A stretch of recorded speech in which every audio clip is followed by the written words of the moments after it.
So programmatic is an amalgam of the words program and automatic. Really simply put, it means buying ads with computers instead of handshakes and faxes or emails. From a digital out-of-home perspective, it's not that different than programmatic on the web or on mobile phones. It means that we're taking ad opportunities within a loop and then surfacing them to buyers via a tool called an SSP or a sell-side platform, to the buyers who use a buying tool called a DSP or demand-side platform. And the sellers can program in a bunch of conditions under which they want to sell, and the buyers can program in a bunch of conditions under which they want to buy, and the computers will broker the transactions in the middle. You're still buying on a CPM or cost per thousand impressions basis. You're still using a DSP and an SSP. There are still targeting parameters. There are still a lot of the same notions. So for a traditional programmatic buyer, a lot of the things that they are used to are going to be there. But there are some key differences. So because there isn't this notion of a one-to-one audience, one ad play doesn't necessarily equal one impression. In digital, one ad play almost always equals one impression. There might be theoretically a couple of people looking at the computer or a couple of people looking at a phone, but by and large, when you play one ad, you're reaching one human. That's not true in out-of-home. If I'm playing an ad in Yankee Stadium and there's 20,000 people there, one ad plays 20,000 impressions. So that makes a lot of difference in certain kinds of reporting, different metrics that you're looking at. They're going to look different in out-of-home. Similarly, the notion of frequency capping in out-of-home means something very different than it does in online. In online, it's how many times do I want to show this particular ad to Adam? I don't want to show it to him more than 5 times, right? Or 3 times, or whatever your frequency cap is. But in out-of-home, I don't always know how many times I've shown an ad to any one individual. So it becomes, how many times do I want to show a given ad in a given location? Sometimes I know that it's the same people in that location. To go back to my baseball stadium analogy, it's probably the same people sitting in the stands in the 7th inning as sitting in the stands in the 3rd inning. And so in that case, I am talking about how many times do I want to show an ad to individual users. But for the most part, it's frequency capping at a given location or in a given context. Okay, so audience data is one of the big differences between buying out of home and online. In online, there's generally a lot of audience data based on the history of someone's phone or their browser or the number of apps they have installed and their usage data, because the ads are being shown on a device that's owned by the individual. So every time there's an auction, there's a huge amount of anonymized data about the given impression and what audience profiles it falls into. With out-of-home data, the device itself that's playing the ad doesn't have any notion of who the audience is. So you have to measure that in a different way. Often it's mobile data that you are getting that from, but it can be from a variety of other tools, like on-device cameras that are looking actually at the audience that's staring at the screen and detecting who's looking at it, and are they male or are they female, or are they, what's their rough age gender profile.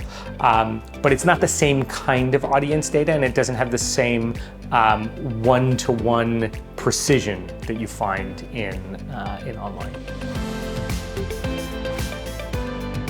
When people talk about data in programmatic trading these days, usually what they're really talking about is audience data, so cookie lists or ad ID lists and audience profiles, and it's all based on really the context of the user.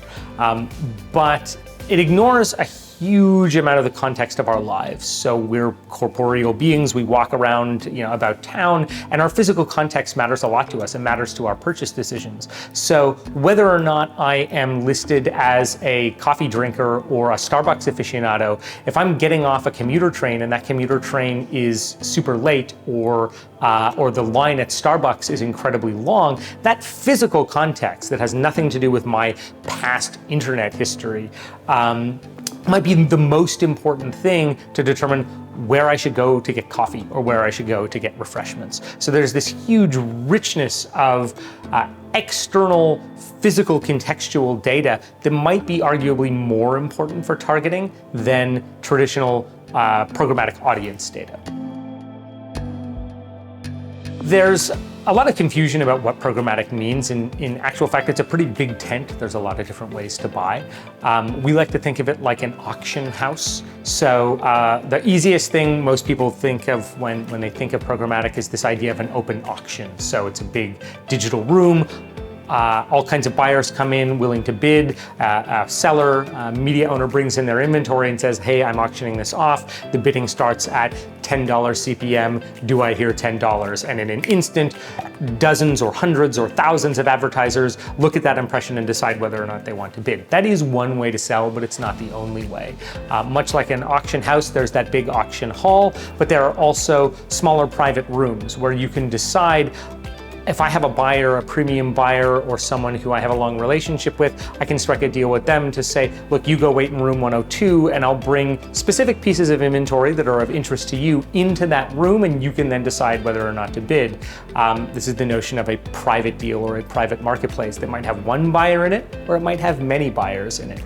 And there can be various levels of guarantee. I could say it's just an option to buy, and whatever I bring into that room, you can take a look at, and if you want it, you can buy it, and if not, I'll take it to the open auction room. Or it can be a guaranteed construct, much like a direct deal is with an IO, but just brokered and transacted through programmatic means, where anything I bring into that room, you guarantee me that you're going to buy. I guarantee you that I'll bring any impression that meets your criteria, and we're just transacting it programmatically because it's either easier, faster, I get better reporting. There's a variety of reasons why buyers might want to do it that way instead of via an IO. So if you're a buyer and you're interested and want to buy out-of-home programmatically, we currently have 28 DSPs integrated, and we're working on more every day. Our goal eventually is that you can just find the DSP of your choice. As a buyer, you might have a variety of reasons for picking one. You like the interface, it has proprietary data, you have a great rate deal with them, who knows. But you should be able to use, in our view, any DSP you want to buy out-of-home inventory. And then we also have our own called Campsite. If you don't have one or don't want to work with anybody you find in the market, come and talk to us and maybe you can use ours. There's a lot of interesting business benefits to considering out-of-home. Number one is it's a point of differentiation. Right now, not every DSP can do it. So just by virtue of that, you might be able to win buys that you wouldn't otherwise win. Similarly, out-of-home is a different medium than what most DSPs buy. Most DSPs are focused on digital, and they're specifically within digital looking at performance media. They're looking at driving clicks and conversions. There is a huge amount of budget out there that's still top of funnel, that's still brand budgets, that's still awareness budgets that most DSPs don't get to play for.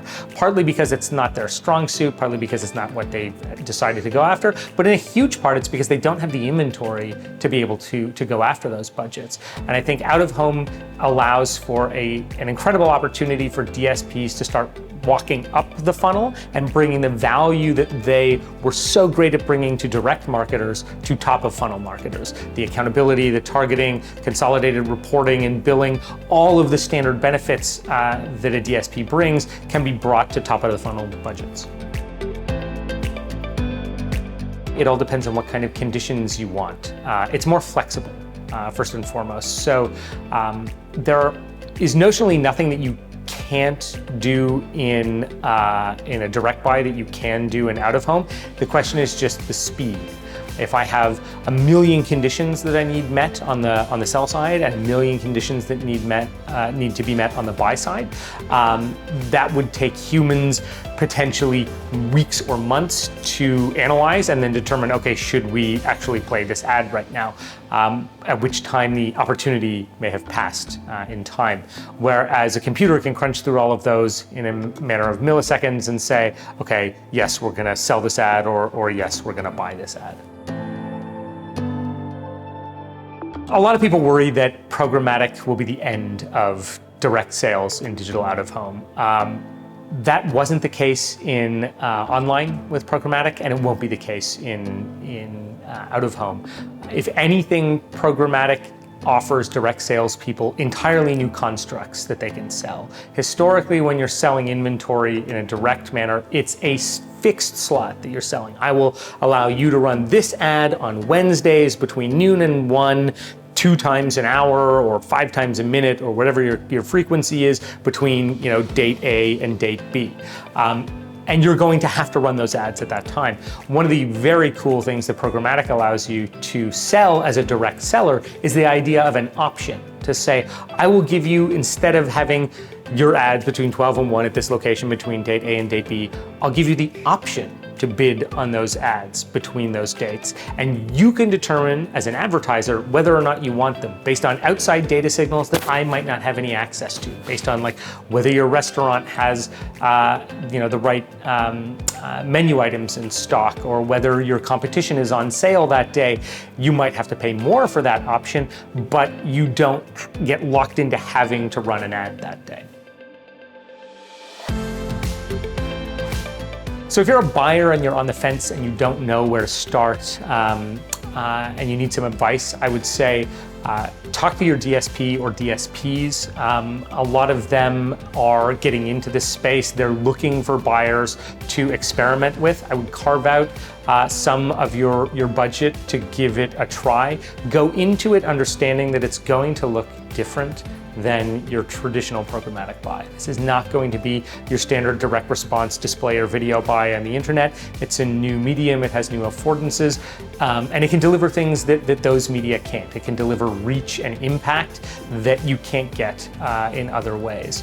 And I would start small, pick a reasonable test, and then expand as you get increased familiarity and increased capabilities to do so.